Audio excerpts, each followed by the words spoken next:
मेरी पिछली वीडियो में जैसे ही मैंने आपको बताया था कि एक जो होटल होता है उसमें 4 मेजर डिपार्टमेंट्स होते हैं। Front office, housekeeping, food and beverage and food and protection. Okay, 4 departments होते हैं मेजर, आपको मैंने बताया था पिछली वीडियो में। आज मैं आपको बताऊंगा कि उन चारों डिपार्टमेंट्स के रिस्पॉन्सिबिलिटी क्या क्या होती है। ओके, फर्स्ट ऑफ ऑल मैं रिसेप्शन से, फ्रंट ऑफिस से स्टार्ट करूँगा। फ्रंट ऑफिस का काम होता है गेस्ट का वेलकमिंग करना, और सेकंड थिंग फ्रंट ऑफिस का काम होता है कि जो गेस्ट आएगा उसको चेक इन करना और गेस्ट का चेकआउट करना। Okay, plus relative to guest all जो बिलिंग होते हैं वो उसकी रिस्पॉन्सिबिलिटी है, गेस्ट के बिलिंग्स का मेंटेन करना। ओके, एंड सेकेंड नंबर पे आपका हाउसकीपिंग रिस्पॉन्सिबिलिटी होता है गेस्ट के रूम को मेंटेन करना, गेस्ट के रूम की क्लीनिंग और गेस्ट की लॉन्ड्री, मिनी बार, हर एक चीज़ का ये हाउसकीपिंग रिस्पॉन्सिबिलिटी रहता है। थर्ड नंबर पे आपका आता है फूड एंड प्रोटेक्शन का। फूड एंड प्रोटेक्शन का वर्क होता है गेस्ट की रिक्वायरमेंट जो फूड की रहती है उसको पूरा करना, गेस्ट के जो ऑर्डर होता है फूड का वो फूड रेडी करके सर्विस तक पहुंचाना, यानी कि रेस्टोरेंट तक पहुंचाना। और जो फूड एंड बेवरेज जो F&B डिपार्टमेंट्स होता है उसका काम होता है उस फूड को गेस्ट तक सर्व करना। गेस्ट के रिक्वायरमेंट के हिसाब से जो गेस्ट को फूड ऑर्डर होता है वो किचन रेडी करता है, उसके बाद वो F&B डिपार्टमेंट गेस्ट तक सर्व करता है। ओके, ये था आपका 4 डिपार्टमेंट का मेजर जो मैं आपको बताया कि रिस्पॉन्सिबिलिटी क्या क्या रहती है।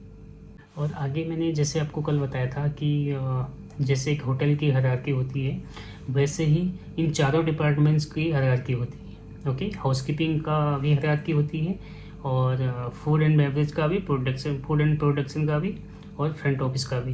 ये चारों डिपार्टमेंट्स का अपना हायरार्की भी होता है।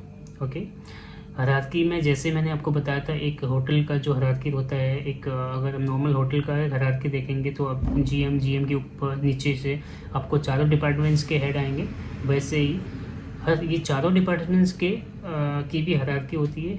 और इन चारों डिपार्टमेंट्स की हायरार्की के हिसाब से जैसे F&B मैनेजर के नीचे असिस्टेंट F&B मैनेजर आता है, उसके बाद आपका सीनियर कैप्टन आता है, फिर कैप्टन आता है, फिर स्टीवर्ड्स आते हैं।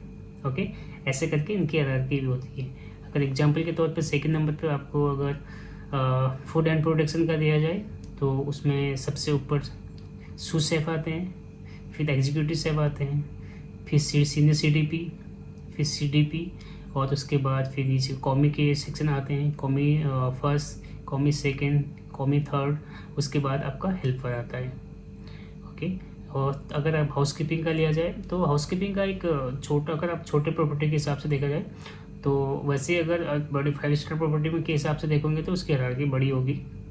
और अगर छोटे एक नॉर्मल प्रॉपर्टी के हिसाब से अगर आप हायरार्की देखेंगे तो जैसे हाउसकीपिंग मैनेजर के नीचे एग्जीक्यूटिव हाउसकीपर, उसके नीचे सीनियर सुपरवाइज़र, फिर उसके बाद सुपरवाइज़र, उसके बाद ट्रेनिंग सुपरवाइज़र, फिर senior GSA, guest service associate.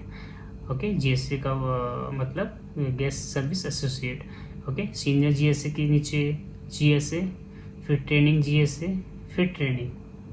Okay, और फ्रंट ऑफिस का आप मान लेके तो फ्रंट ऑफिस का फर्स्ट नंबर पे फ्रंट ऑफिस मैनेजर, फिर assistant front office manager, front office supervisor, फिर उसके नीचे रिसेप्शनिस्ट, और फिर उसके नीचे बेल बॉय। ओके, ये एक हायरार्की होती है। हायरार्की जैसे कि मैंने आपको कल उसके हिसाब से बताया था एक होटल्स का हायरार्की क्या होता है, वैसे ही सेम एक इंडिविजुअल डिपार्टमेंट के अपनी अपनी हायरार्कियाँ होती है। ओके, तो हायरार्की के हिसाब से फंक्शन होता है।